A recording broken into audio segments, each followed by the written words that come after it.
প্রধান আকর্ষণ আল্লামা হাফিজুর রহমান সিদ্দিকী কুয়াকাটা।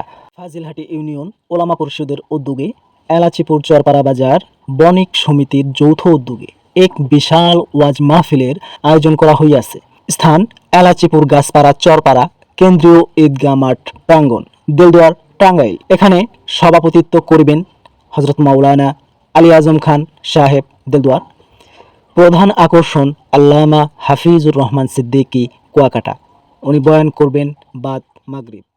আরও ওয়াজ করিবেন মুফতি আল আমিন সাইফি দামাত বারাকাতুহুম, ঢাকা।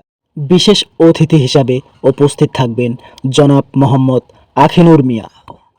আরও উপস্থিত থাকবেন ডাক্তার আনিসুর রহমান।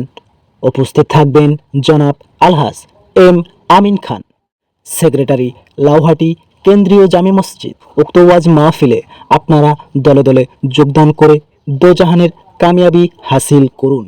সকলেই আসার জন্য চেষ্টা করবেন। আপনাদের সকলের দাওয়াত। যেহেতু আমাদের বাজারে এত বড় ধর্মীয় অনুষ্ঠান, এই জন্যে ভাবলাম ভিডিও করে বন্ধুদের সাথে শেয়ার করি। যেহেতু আমি একজন নতুন ইউজার, তাই যে কোনো সময় যে কোনো ভিডিও নিয়ে শেয়ার করব।